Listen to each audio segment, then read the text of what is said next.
Sir एक खबर आई और उसके बाद बड़ी मुख्तलिफ किस्म की स्पेकुलेशन होना शुरू हो गई। Speaking of that meeting with the PM, you were wearing that a World Cup medal around your neck. So was that indeed Yeah. Amanjot's medal? Because she was seen not wearing one. Can tell us the story behind that. Jay Shah sir texted our manager that I Okay. want to make arrangements and I want to get Pratika medal because I'm trying that Pratika do get some medal. So finally I now do have my own medal, which is you an amazing do? thing. Yeah. So Aman Okay. has her own, but I've finally got my own medal. अभी ये women's world cup जो खत्म हुआ, अब ICC का rule बड़ा simple है। वो कहता है कि जी चाहे कुछ भी हो जाए, अगर एक टीम खेल रही है वर्ल्ड कप में, उसके कोई प्लेयर इंजर्ड हो जाता है तो फिर वो मेडल नहीं मिलता उसको। अब आप देखेंगे वो जो इंडियन वुमेन्स टीम गई मिलने के लिए उनके प्राइम मिनिस्टर से, वो ग्रुप फोटो देखें, उसमें उसने मेडल पहना हुआ है। तो क्या आईसीसी ने रूल्स बेंड कर दिए उसके लिए, प्रतिका रावल के लिए? देखें, इसमें जहाँ तक ताल्लुक आईसीसी का है, स्पिरिट ऑफ द गेम तो कहीं सो रही है और उसको तो दफना दिया है इंटरनेशनल क्रिकेट काउंसिल के मौजूदा सरबराह जय शाह साहब ने। तो पाकिस्तानियों को भी तो अपना फैसला करना है ना कि इन्होंने क्रिकेट कैसे चलानी है, इन्होंने इंडिया के उन गलत फैसलों के ऊपर किस तरीके से अपने बयान को लोगों के सामने रखना है कि ये दुबक के बैठ जाएं, जी आईसीसी है, वो जय शाह है, एसीसी की एक्रीडेशन नहीं मिलेगी, आईसीसी की एक्रीडेशन नहीं मिलेगी, इंडिया से व्यूज भाग जाएंगे, चुप करके बैठ जाएं, कुछ हो ना हो। इंडिया को फेवर दिया जाता नहीं। लोग तो अब ये बात करने लगे घर से ट्रॉफी बना के लेके जाया करो, रख दिया करो, वापस लेकर आ जाया करो। क्या ये क्या पक रहे हो? मेरा ख्याल में इंटरनेशनल क्रिकेट जिस तरह आईसीसी अपनी लाठी से हाँक कर चलाना चाहता है, ये इस तरह चलेगी नहीं। अदालतों में अगर मामला जाएंगे तो वहां आप देखिएगा आईसीसी को मुंह की खानी पड़ेगी। अच्छा चड्ढा समझाओ, इसे समझाओ। जी, मेरा तबसरा ये है कि हिंदुस्तान की जो कब्जा है आईसीसी पे, अब वो जो कब्जा है वो तकरीबन मुकम्मल हो चुका है, क्योंकि आईसीसी के सरबराह जो है वो भी हिंदुस्तान के एक साहब है जय शाह, और उन्होंने फिर वहाँ आके कुछ और जो तकरीरियाँ की हैं चीफ एग्जीक्यूटिव या इस तरह के उस पे, उसमें भी हिंदुस्तानियों को लेके आए हैं। मेरे ख्याल में पाकिस्तान क्रिकेट बोर्ड को इसके लिए बड़ी सरगर्मी दिखानी चाहिए थी। औकात में रहो। मैं सऊदी अरब से होके आया हूँ, मैं यूएई के होके, अभी मैं तुर्की होके आया हूँ, और मैंने यही कहा जब मैं आया हूँ तो आप समझेंगे शायद ये मांगने आया है। मैं मांगने नहीं आया, लेकिन मजबूरी है।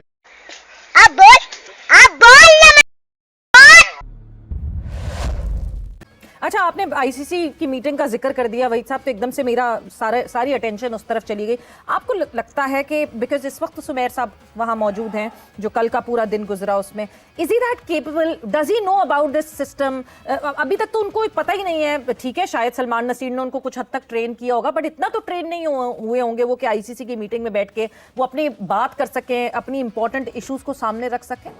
देखिए यार सवेरा, मैं आपको बताऊं, दो अभी रिसेंट हैपनिंग्स हुई है, जिससे एक चीज़ तो वाज़ेह होगी कि जो मतलब आईसीसी का इस वक्त जो मतलब इंडियन क्रिकेट बोर्ड का, इंडियन क्रिकेट का जो इन्फ्लुएंस है आईसीसी पे, वो अब आपको वाज़ेह नजर आ रहा है। अभी ये विमेंस वर्ल्ड कप जो खत्म हुआ, अब आईसीसी का रूल बड़ा सिंपल है। वो कहता है कि जी चाहे कुछ भी हो जाए, अगर एक टीम खेल रही है वर्ल्ड कप में, उसके कोई प्लेयर इंजर्ड हो जाता है तो फिर वो मेडल नहीं मिलता उसको, because if is out of the tournament.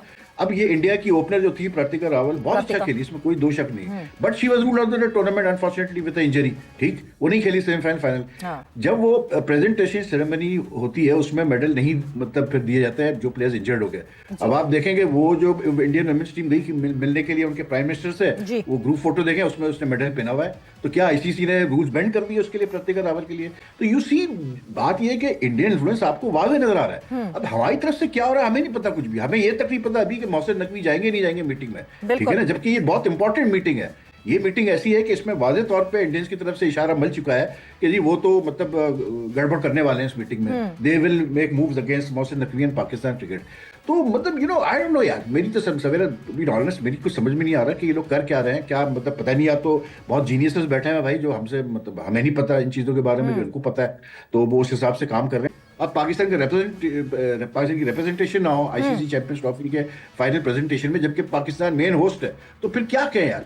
फिर आप बता दें क्या एडमिनिस्ट्रेटिव क्रिकेट एडमिनिस्ट्रेटिव एबिलिटीज है सुमेर साहब की आपके सामने ही है। तो बल्ला हाफिज है भाई, देखें जिस तरह भाई साहब, खामोशी से ना बहुत सारी चीजें हो जाती हैं, और खामोशी से ये भी हुआ था कि जब चैंपियंस ट्रॉफी जिसकी लेग जो दुबई में हुई थी, उसके इवेंट को कोई और हैंडल कर रहा था, that was not Sumer Syed साहब। बात वहीं आ जाती है कि स्पिरिट ऑफ द स्पोर्ट को खराब नहीं कर सकते, बट इवेंचुअली फिर हालात मसले वहीं उसी तरह, ये हम सारा रीकैप रीडू फिर से देखेंगे, क्योंकि हमने वुमेन्स वर्ल्ड कप में भी देखा। और जिस तरीके से इस फैसले हुए हैं इस जिसमें हारिस रऊफ को 2 मैचेस पर की पाबंदी लगाई गई है, तो अगर उस शख्स को जिसने इनिशिएट किया, जिसने आगाज़ किया, अगर हारिस रऊफ का कसूर इतना ज़्यादा है, उसको 2 मैचेस की सज़ा मिली है, तो वो शख्स जो भारतीय टीम का कप्तान है उसके ऊपर तो फिर कम से कम 20 मैचेस की पाबंदी लगनी चाहिए, जिसने सियासी मैदान, सियासी इस पार्लियामेंट बना दिया अपने खेल के मैदान को, जहां पर खिलाड़ी दोनों मुल्कों के एक दूसरे के सामने आमने सामने थे और दुनिया भर की निगाहें वहां पर थी। उसके बाद उसने पोस्ट मैच प्रेस कॉन्फ्रेंस में जाकर दोबारा अपने ख्यालात को, सियासी ख्यालात को दोहराया,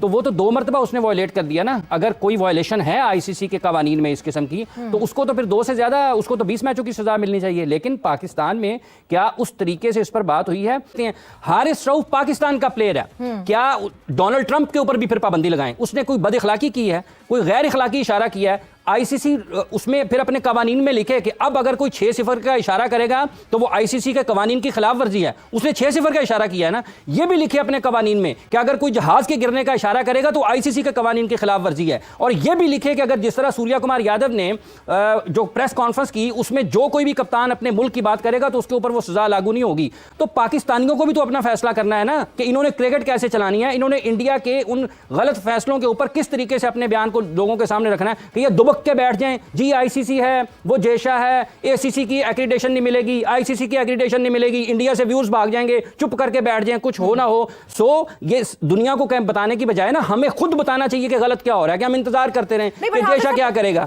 नसीम भाई, एक तरफ पाकिस्तान वुमेन्स क्रिकेट को देखें तो हर सीरीज हारने के बाद हम अपना कोच तब्दील कर देते हैं। एक तरफ देखें तो वुमेन्स वर्ल्ड कप इंडिया ने जीता है और वहां पे जो सेलिब्रेशंस हो रही हैं वो अपनी तरफ।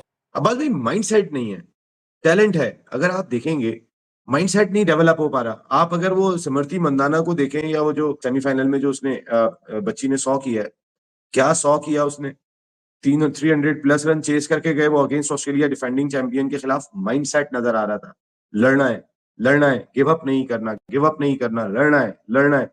हम लड़ने की कोशिश करते हैं और गिव अप कर देते हैं। This is the main fault of Pakistan women's cricket.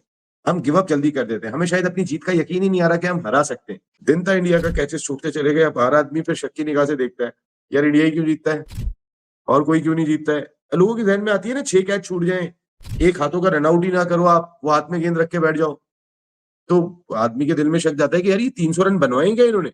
और नहीं, आपका कहने का मतलब क्या है? मैं समझा नहीं आपकी बात। बात नहीं, देखें अब कई सारे लोग अब ये बात कर रहे हैं, आपके अलावा सभी बात करते हुए दिखाई दे रहे हैं कि इंडिया को फेवर दिया जाता है। अभी क्रिस ब्रॉड को देखे, उन्होंने भी बात कही कि मुझे कहा गया था कि जुर्माना नहीं करना है, हालांकि स्लो ओवर रेट पे जुर्माना बनता था, कहने लगे नहीं। इस तरीके की चीजें अगर मैच रेफरी कह रहा है और हिदायत आ रही है भारतीय क्रिकेट बोर्ड की जानिब से, तो इट मीन समथिंग रॉन्ग। पैसे आने का मकसद ये तो नहीं है यार कि आप क्रिकेट पे अपना गलबा कर लो। गलबा मैं गलबा जो होता है वो कर लूं, गलबा नहीं होता यार। आप थोड़ा बहुत होल्ड करें पैसे की वजह से, लेकिन गलबा ना करें। गलबा हासिल कर लूंगा मैं छा जाऊंगा, मैं उड़ा के रख दूंगा। अरे भाई, आप उड़ाने थोड़ी आए हुए, सारे तो फिर आपके सामने रियाया है, बादशाह तो आप ही हैं। यार कहना क्या चाह रहे हैं ये तो बताएं ना, कहना क्या चाह रहे हैं? ऊपर नीचे की बातें कर रहे हैं, कहना क्या चाह रहे हैं आप? अब बात भाई देखें, जब भी इंडिया जीता है उनको फेवर देने की बात हुई है। आप समझ रहे हैं मेरी बात? उनको फेवर देने की बात हुई है।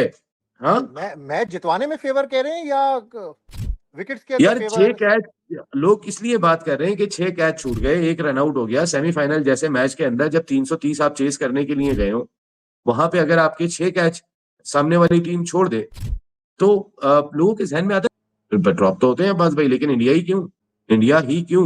लोग तो अब ये बात करने लगे घर से ट्रॉफी बना के लेके जाया करो, रख दिया करो, वापस लेकर आ जाया करो। वर्ल्ड कप तो जीता है ना उन्होंने वुमेन्स का यार, अब इतना उनको मुबारक, नसीम भाई, उनको मुबारक, आप देखेंगे सब कुछ वही जीत रहे हैं, एशिया कप भी वो जीत रहे हैं, 2024 का T20 भी वो जीत रहे हैं, 2023 में भी वो रनर अप हैं, वुमेन्स भी वो जीत रहे हैं।